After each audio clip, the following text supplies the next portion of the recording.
Welcome to the SDA Housing Podcast, brought to you by NDIS Property Australia. Before starting this episode, we need to provide a general disclaimer. Information contained in this podcast is general in nature only. It does not take into account the objectives, financial situation, or needs of any particular person. You need to consider your financial situation and needs before making any decisions based on the information in this podcast. And you should consider seeking independent and professional advice for your personal circumstances. All right, let's begin. Hello everybody, my name is Eryn and Luba and I are your hosts today from NDIS Property Australia, and you're listening to the SDA Housing Podcast, a show that explains, highlights, guides and brings awareness about all things SDA in this ever-changing NDIS world. Today's exciting guest speaker is Zoe Simmons. Zoe, how are you? Oh, hi, I'm great. Thank you so much for having me here. Yeah, hello. Hi. Hi, Zoe. So our first question is just a bit about you. So you're an award-winning author, which is incredible, amazing. Do you want to tell us a little bit about your book and you and your work? Yeah, sure. So I have a lot of titles. Journalist, copywriter, editor, author, speaker, and disability advocate. So I am a freelance journalist. I write a lot about disability, and whether that's my own stories or stories from other people, I feel like we need to raise awareness about and create change. I also run my own copywriting and editing business. So I work with a lot of organizations, specifically in the health and disability space, helping them find their perfect words, no matter what that might be, whether it's writing web pages or blogs or reports or literally anything with words. I'm also an author on top of all that, which is absolutely wild. I remember thinking as a 16-year-old that it was my dream to become an author, but I chose to be a journalist because I thought it would be easier for job prospects. Which it is, but it's really cool that I have been published in a couple of books now. 3 actually. One on ethical journalism. I wrote a little bit about ethical journalism, why it matters, and that journalists really need to do better. I wrote a chapter on my experiences in the 2019-2020 Black Summer bushfires and how my journalism helps not only me but my community survive and heal. And also I have had 2 poems published in Tea with My Monster, which is a anthology filled with mental health poems and prose, which was really cool. I wrote mine about chronic pain and disability, and I love poems. So it's amazing that I've been able to get published. I feel like teenage made me very, very, very excited.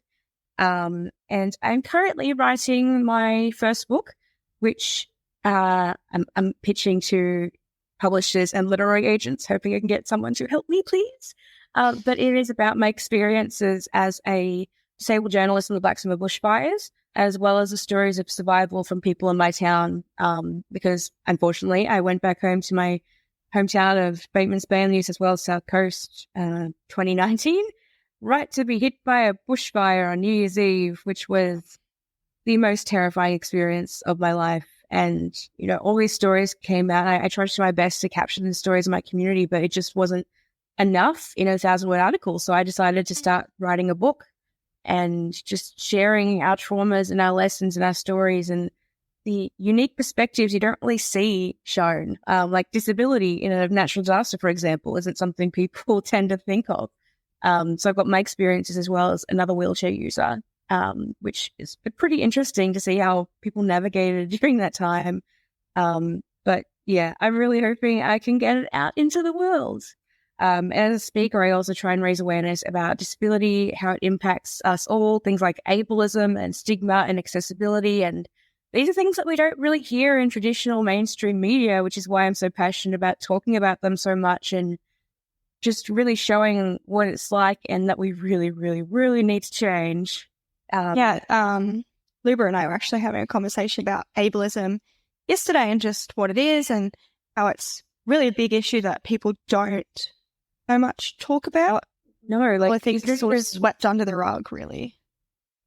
Yeah, it's absolutely swept under the rug. I didn't even realize what internalized ableism was until like a year ago, and yeah, I've been living with this my whole life, and I think a lot of people live with it and they don't ever really think about it and consider it, but it does have harmful impacts to everyone.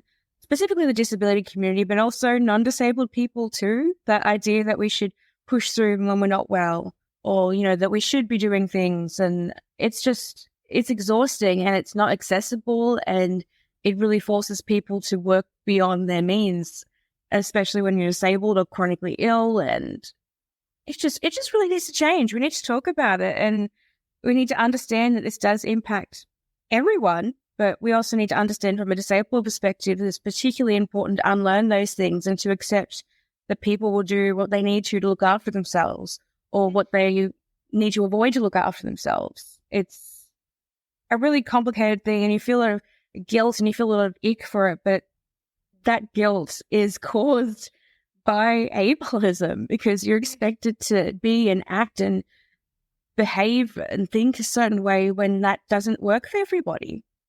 Yeah, absolutely. As I was listening to you right now, Zoe, I was nodding a lot, because not only we had this conversation with Eryn yesterday, but I was actually thinking about it a bit more in my own experience with ableism, and trying to fit in, and when, or perform in something that you think is more appropriate way to perform, and I think as we're dealing, we can deal with things differently, the same task, or we can approach it differently from our own perspective, and from the level of the abilities that we have, there's nothing wrong with that.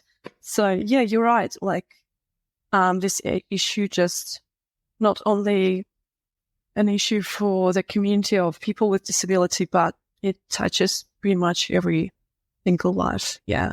Yeah. And disabled people often have non-disabled people around them who harbor these really harmful opinions. And that can be a big drain too, because you spend all this time realizing, oh, hey, there's this thing in my brain that's telling me I need to do or be or act a certain way, but I'm really struggling to do it and I can't do it. For example, for me, that is that I often use mobility aids because it really, really hurts to walk, and I also have chronic fatigue along with chronic pain. So sometimes that's the only way I can function, is to use a mobility aid. And I have a lot of people telling me, that I'm too young, I'm not disabled enough, that, I should be doing everything I can to not use that.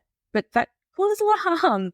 And, it's these attitudes and these internalized stigmas that we have that are just really, really wrong. And, it was a big thing for me to unlearn it. And I know it's a big thing for the people around me as well, but that doesn't mean that we shouldn't address it and look through it. And it's not a bad thing to say that you have ableist attitudes or you've internalized ableism, because we all unconsciously have them. But it's about looking at them and thinking, hey, okay, how I'm having this opinion, why I'm actually having this opinion, does it help that person? Can that person actually do the thing?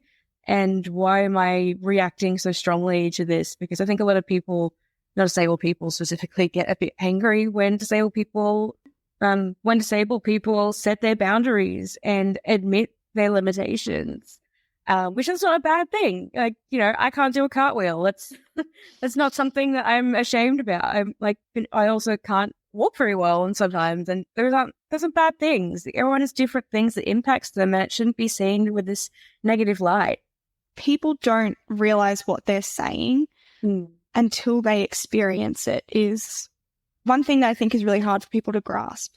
Yeah, it's so hard, especially when you have invisible or dynamic disabilities exactly like that, because some days you might be fine. You might be able to go out and walk and function for a bit, and people are like, oh, but you don't look sick. But also the impacts of doing those things, people often don't see how bad it gets and how sick you get as a result of having those moments where you do, I guess, try and pretend that you're a functional person. Absolutely. I do relate to every single word, even though, just from my personal perspective and experience. I have two questions. So question number one, where people can find your previous works that you just mentioned. And question number two, how people can help you with the current book, because you just mentioned that you need support, right? Yes, I need help. Well, with my book, the hardest part at the moment is that I'm trying to juggle my paid work as well as my health and all the things that come with living, plus then trying to write a book, which currently does not pay me. So I unfortunately can't go full-time into it because I won't be able to pay my bills and survive. So I guess like general support helps so much, whether it's following me on social media or, telling me that you think my work matters, because it is really hard. I do feel so bad that it's taken me so long, but it's also really traumatic. So I think it's okay that I've taken a break, but I do get afraid that, the more time goes on, the people won't care. I am constantly being told that is not correct. So I'm hoping publishers agree. But I guess if anyone also knows any publishers or literary agents or, anything to help me support me on this journey would be amazing. I do have like one of those buy me a coffee pages, but I've never actually posted it. I probably should. That might be a not bad way to be able to write, but still have people supporting me. But yeah, really anything would be nice. I think it all counts, whether it's me trying to grow my social media presence, where it's me with my advocacy. I think that also helps as well, in many, many ways, not just me personally, obviously, but, trying to help other people through that. But I mean, I think the main thing about my book is that it's mostly not me. It is mostly the people in my community, and our stories mean a lot to us. So having just people care really, really matters. And in terms of where you can find my other work, I do have them listed on my website, I'm pretty sure, or I will add it to my website. Which is at www.zoesimmons.com.au, or you can probably just Google Zoe Simmons journalist and I should come up. But yeah, I really appreciate anyone that has any kind of thought to help. Thanks. Awesome. Thank you, Zoe. So originally we've come across you, Zoe, through an online article about what I would briefly describe as a fight for justice with Qantas or against Qantas. This fight shouldn't have happened, but unfortunately it took place and went on for a while. So could you tell us what happened and when it happened and what is happening right now with this story where you are at? Oh, yeah. So I hadn't traveled with my wheelchair before by plane. I'd heard lots of horror stories, so I was kind of expecting it, but hoping to be an exception. Unfortunately, I was not. I took 2 flights and stuff happened on both flights that non-disabled people just don't have to experience. Like getting there, for example, not that this is related to Qantas, but when they do the pat-down searches, because you can't go through the metal scanners like someone that walks, I wasn't told that I was going to get a pat-down search. I wasn't asked for my consent. Someone just put their hands on my boobs. And they're like, yep, cool, we're doing that. They didn't even say we're doing a pat-down search. They just did that. And I was like, okay, that is traumatizing. Yeah. And like you constantly get called wheelchair. They touch you without consent in multiple ways and like get angry at you for trying to move yourself. And like, it's like they don't expect that someone in a wheelchair can have independence and capacity. It's just, it's really crappy. Unfortunately, on the plane, my wheelchair was broken. My left brake was broken by Qantas, and I got off the plane and I noticed it was broken, and I tried to tell someone. I was kind of ignored at first, and then I was like, hey, no, it's broken. What do I do? So I went to the baggage people. I explained what happened, and they gave me a little piece of paper with a code that I had to apply online to get reimbursed, basically, or to, make my case and lodge my case. So I did that. And the next day I received an email that said they considered a broken brake to be minor damage and they weren't going to help me at all for that. Sorry, just to clarify, Zoe, is your wheelchair, is it electric or is it a manual? Manual. So they said it was minor damage, and I was just so enraged by that. Not even just for me, but for every other mobility aid user that has to deal with this. Like, it's just so common. We don't keep the statistics in Australia as far as I'm aware, but I know I saw a study recently in the US that it's 29 wheelchairs a day in the US that get broken or damaged. A day. So this is a massive issue worldwide, and just knowing that it affects so many people, in so many different ways, not just broken mobility aids, but poor treatment as well, humiliating treatment, not being able to get off the plane, which has happened to many of my friends. Also being forgotten on the plane, which that's a fun thing. Yeah. Being forgotten on the plane. Left on there. They really get off and you're still on there. Literally. Like 40 minutes it took someone to come, and they're like yelling and trying to get people's attention, but that's just how we're treated quite regularly. It's really crappy and it's not fair enough. So even though my own story is really, really small in the scheme of things, I was just filled with collective disabled rage and just thought, no, this is like a really rich organization. They can't just get away with treating people like this, specifically disabled people. And like, a break isn't minor. I need it to move. I mean, not to move, but, to stop. That's also pretty important. Yeah, that's like saying that, oh, your brake pad's broken on your car. It's fine. I hope they don't think the airplane's brakes are minor. Yeah, literally. That's a good way to put it. Yeah, I complained again, and they gave me the same answer pretty much. And it wasn't until I started posting about it online. I got so angry. I made like posts across multiple social media sites. I even made a video where it was like, cute little video of Qantas rejecting. But they went viral with multiple news outlets covering, and I got commissioned to write my own. And conveniently, at that point, I got contacted by their advocacy team and was told, oh, it was an internal error, and you should have always been brought to us because we care about mobility aid users and yada, yada, yada, yada. But, I mean, the fact that I had to go through 2 no's before that, and it was only conveniently when my story went viral that they changed the tune, I'm a bit dubious. Yeah, it's not a coincidence. Doubt so. But so is it where it at? Like they've basically apologized or said that it was a mistake and they're sorry, or has anything evolved out of it? Yeah, I mean, in the first 2 responses, no one even said sorry to me for breaking my chair. It wasn't until I pointed out that no one had said sorry to me that someone said sorry to me, and I was like, cool, that should have been the first thing when you break someone's property, let alone a mobility aid that is someone's legs. The fact that I'm an ambulatory wheelchair user doesn't change that that's important. It's like, so yeah, they eventually offered to either reimburse me for the cost of my chair or for the damage. I ended up deciding to get a different chair because mine was pretty much the cheapest on the market, and I thought maybe I might get a slightly nicer one, although like it's not like I just paid for a new chair for me. I'm still hundreds of dollars out of pocket, so I didn't even get a good chair. It was just the next slightly less cheap option. Like some chairs cost like $30,000 plus. Like my chair was super duper cheap, but my point is that it's not about me. It's about what this represents collectively for so many people.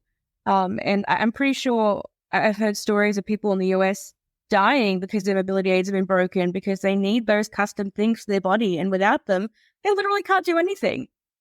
Well, not mine. Sorry, I don't know if that's accurate because, disability can do stuff. But, so certain things help them just to go about their day-to-day lives. Is that what you mean? Yeah. I think you've described that really well. You said this is my legs, this is our legs, the wheelchair. This is essential. If non-disabled people had their legs broken every single time they got on a plane, you would not get on a plane. Or if you had something lost or broken every single time, or you knew you were going to be treated a certain way, you'd be terrified of flying. And that's the reality for many disabled people. You're anxious every single time you get on a plane because it's like, am I going to be respected? Are they going to treat me well? Are my access needs going to be met? And like, since speaking out about this, so many people have contacted me to share their own stories. Like, someone told me that they had to crawl off the plane. Someone else didn't have the proper lifts to get off, so they had to use a garbage lift to get off the plane. That's nice. Someone else had to help their partner onto the plane because there wasn't a ramp. Another person recently, I heard, they couldn't get off the plane and they were told not to come back because we can't get you off the plane because they don't have the correct ramps. And yeah, this is common. Like multiple airports across Australia, I have heard this. And it does get swept under the rug. It's really shitty. One of my friends got a concussion from their treatment and a broken rib because they were on the aero bridge in an aisle chair. And I'm not sure if you or anyone listening to this has been on or seen an aisle chair, but they're like half the size of normal wheelchairs. They sometimes have armrests, they sometimes don't. They sometimes have seatbelts, they sometimes don't. In this case, none of those were being used. So, you're going up a rickety air bridge, maybe not the best abdominal muscles, and then, having someone that doesn't really care and is jagging you, throwing you around everywhere. And they hit their head on the metal and glass of the flight bridge and got a concussion. And then were blamed by the staff member for not holding on tight enough. Yeah. Well, I don't even know what to say. Yeah, we're having this moment right now. Because we apparently, obviously, we do not hear much about that. Thanks for bringing to, more awareness into this space by sharing this story, Zoe. I'm so passionate about speaking about it because we don't hear about these things. And I had so many trolls telling me that I was attention seeking or making it up.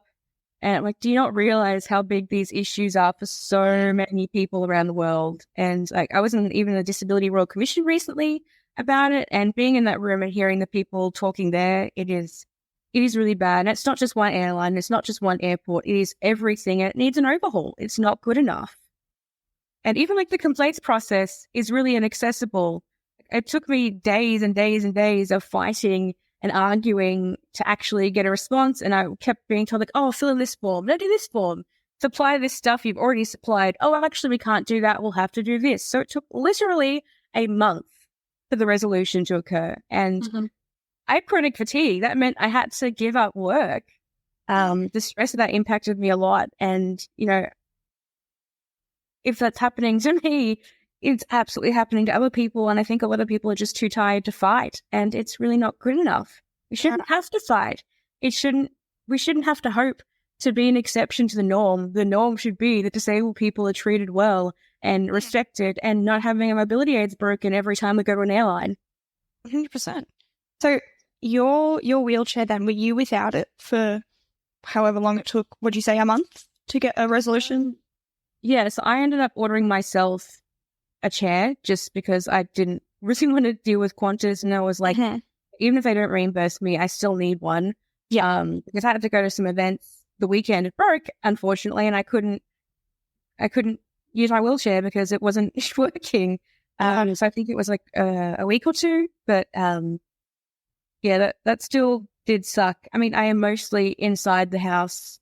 So it's only generally when I go to events or maybe shopping or when I don't know if there's going to be seats or if I'm having a particularly bad pain day. But I don't know what my body's going to do. So it was really kind of like just hoping that my body was going to function and be able to exist and still, like get myself food, for example.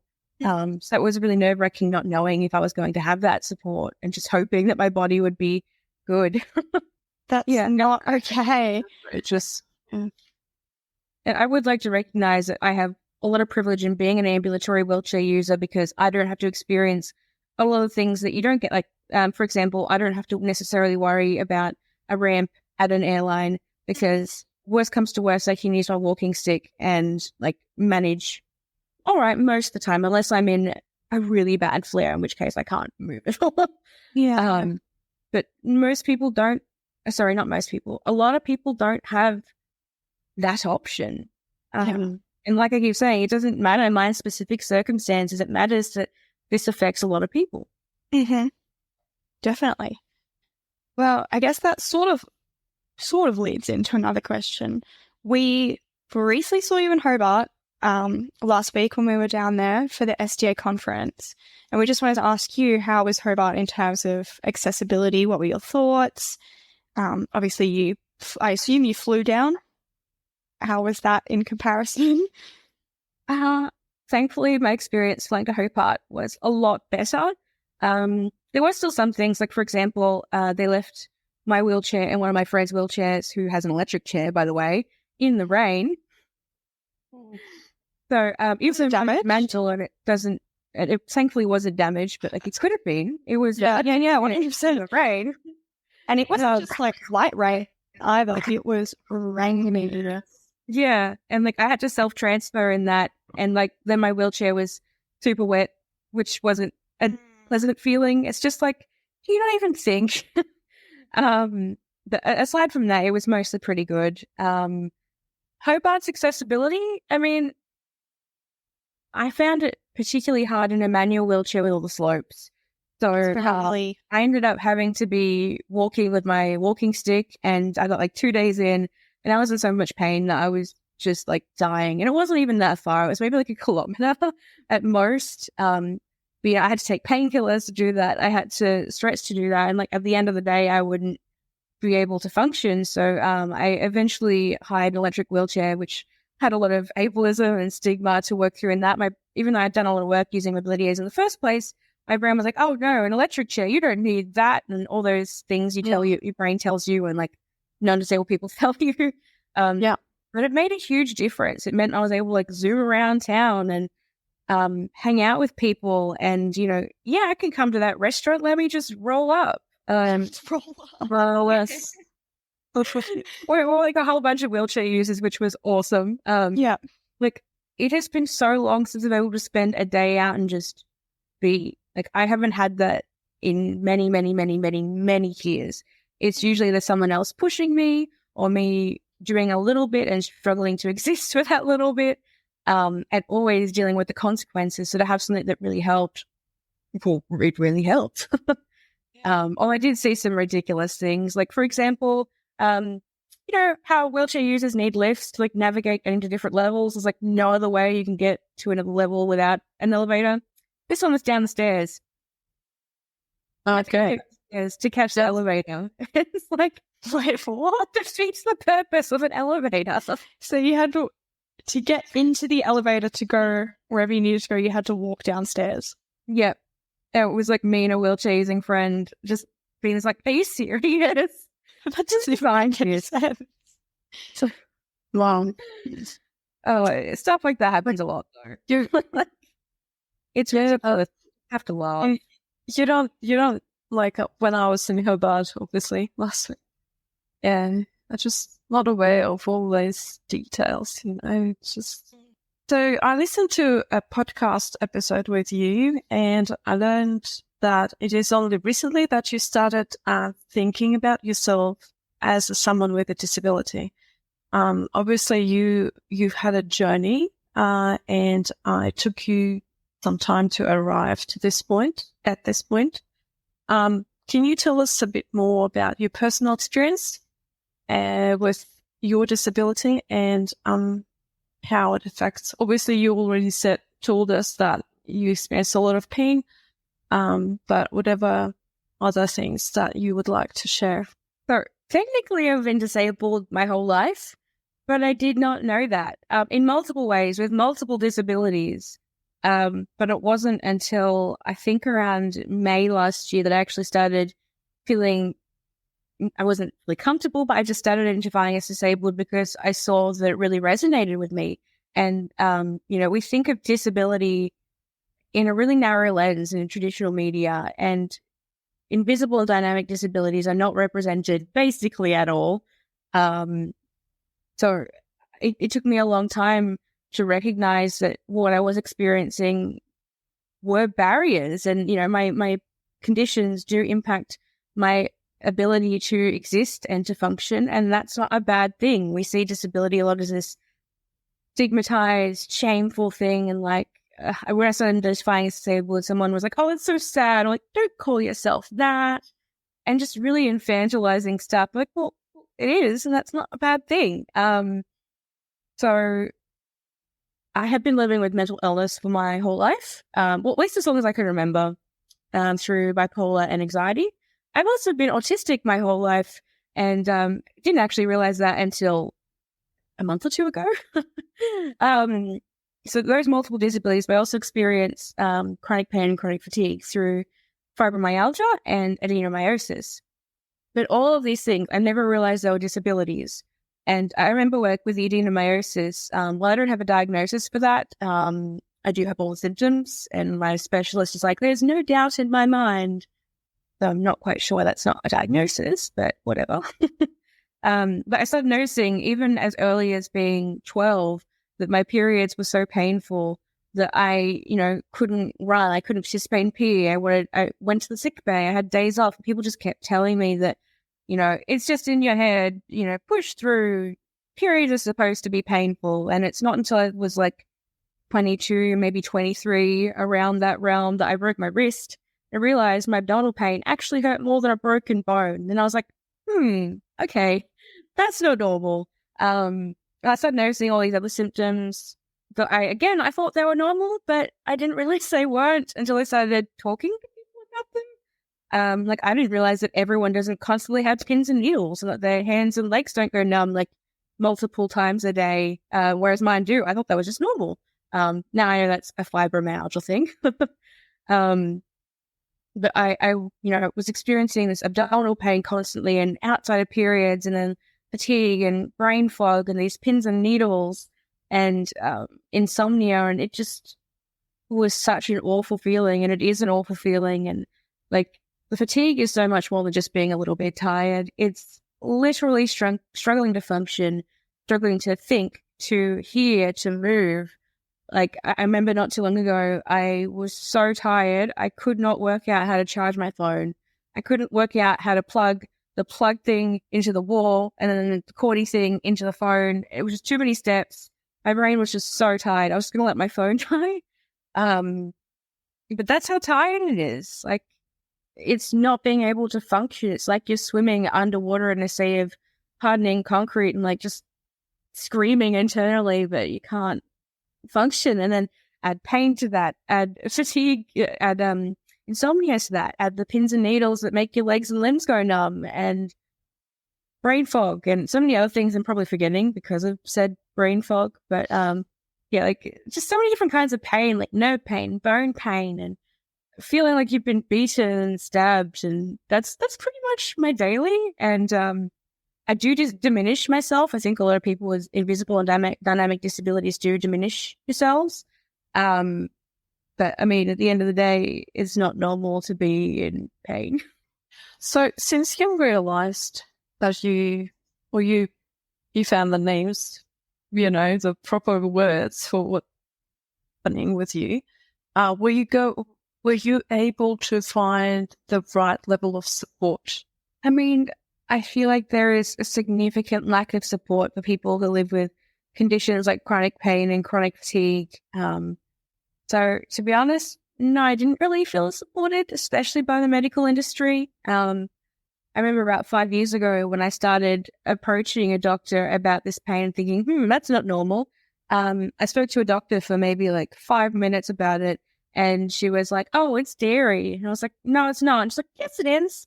I said, it can't be. I'm vegan. I don't eat dairy. And then she just turned around and said, oh, it's because you're overweight then. Like, no tests, no nothing. Just telling me this in my head, basically, which has unfortunately been a pretty common experience. It's been really hard to beg healthcare practitioners to listen, to care, to diagnose, to believe. I'm often told, oh, it doesn't matter what condition you have because we'll treat you the same anyway. And it's like, well, it does matter. It matters in terms of being able to get NDIS support or the DSP or any other kind of things that can help you, as well as like identifying in yourself and feeling like you can advocate. So there hasn't really been much support from the medical industry. Like, there's been a few specialists and a few things that I think help. Like, I do think osteo and physio and massage helps ease the body pain. Psychology does help me, but that's also because I have a complex mental illness and neurodivergency. But I think most of the things I've learned have been from other disabled people and, groups on Facebook, like the Chronically Fully Sick group. I would 1,000% recommend it if anyone is listening and wants to just be in a group of people that get pain and fatigue and all the things that disability can include, and also in like a funny way. It's also a podcast, which I would absolutely recommend. They are hilarious. and make me feel just laughing at all the crappiness we have to deal with, basically. But yeah, so the things like I found in support have been, honestly, finding the disability community has been the biggest thing for me, because when I started experiencing these things, I didn't know anyone else who experienced them. I felt really alone. I was kind of gaslighting myself as well as the medical industry gaslighting me. And, then you see your story reflected in someone else. You're like, hey, no, I'm just being really harsh to myself. And I'm not the problem. This is a systemic issue that we need to change. Having people that just understood and got it and were like, yeah, you're allowed to call yourself disabled. If you think you're disabled, you probably are. And that's a really good thing. So yeah, that has been my best support, I think. It's wonderful. We'll add those links into the description. Yep, I've been writing everything down. Yeah. So anyone else could benefit from this information. You shared with us that you are applying for NDIS. At the moment, is it right? How's it going? What sort of support you're looking for from NDIS? I honestly didn't know that I could even apply for NDIS until about maybe a year or two ago.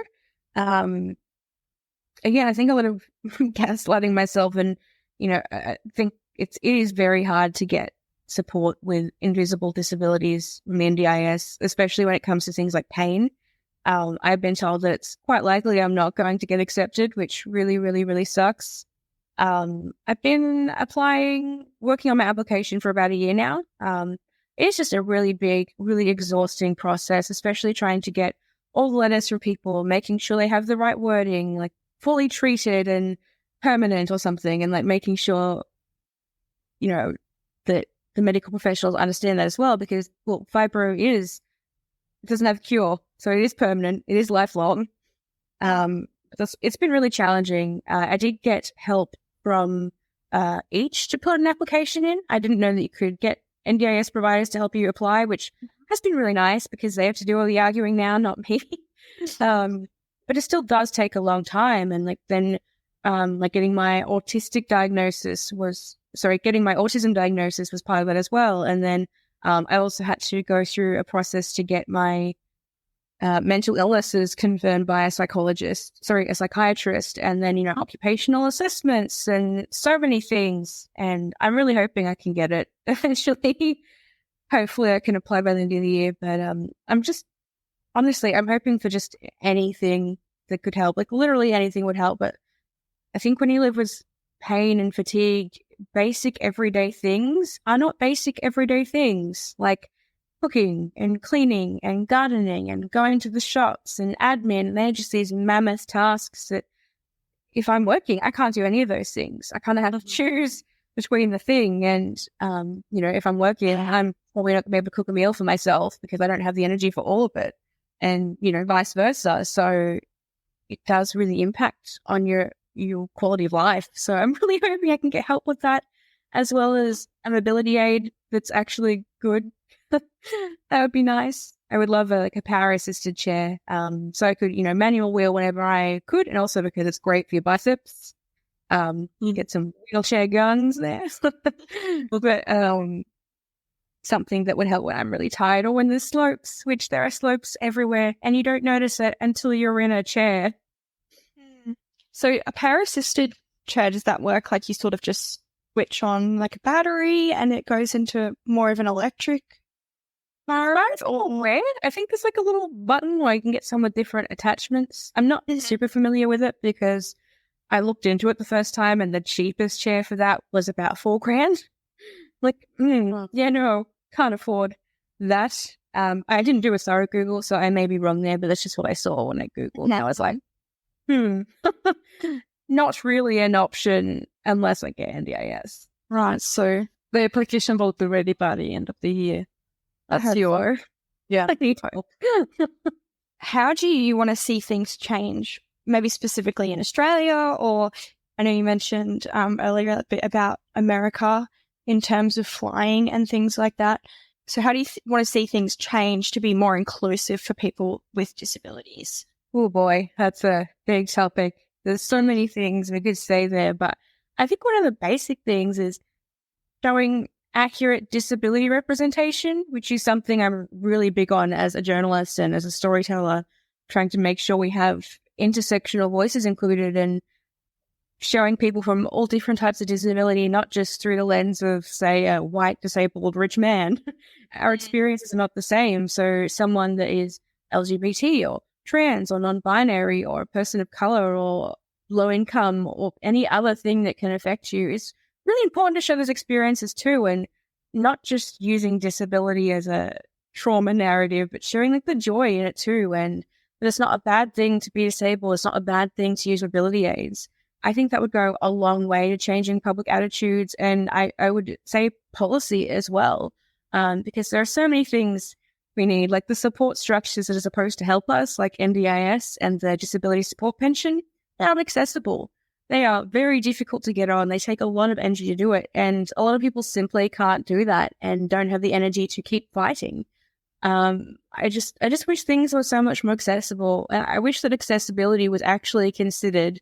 Like, for example, no one even puts their accessibility information on their websites. So if you want to go somewhere, you have to call them and be like, hey, are you accessible? And even then, they don't understand what that means. I once called up a shop where I was running an article about accessible travel, and they're like, oh, yeah, we're wheelchair accessible, but the wheelchair can't fit through our aisles, or but the toilet isn't accessible, but all these things. And like, it's more than also just wheelchair access too. It's considering people who have impaired vision and impaired hearing and autism and, you know, things like sensory overload, as well as, you know, are there stairs? Are there seats for people to rest on? Is COVID safety being used? So many things that no one ever really thinks of or advocates for unless it impacts you, which really sucks. I really wish that some of our disability allies could help us with this battle. And if you notice, you know, there's no access to information, okay, ask them and encourage them to do it. So it's not just us doing it all the time. And making sure we're included in spaces. You know, there's so many things, and it's just never considered that someone might have a disability or one that you can't see. It's really harmful. And you know, I think that would go a lot of the way to like making sure we can support people financially, making mobility aids cheaper. It is ridiculous that mobility aids cost more than my car. Like, and then even then, if you have a mobility aid, it's still so challenging. Like, if you have an electric chair, you can't just pick it up and put it in your car. There's so many things and so many barriers, and all of them are so expensive and so exhausting. And I think that all really, really needs to change. I think representation is a big part of that. I think addressing stigma and ableism is a big part of that, as well as educating maybe in schools, but also more representation and leadership. And, you know, we need more disabled politicians. All these disability-specific areas should be headed by disabled people. You know, I think they should all be done by people with lived experience. Like, you can't, like, not being the Minister for Women if you're a man, for example. Like, you should have experience in these spaces that you're working in if you're going to head these organizations.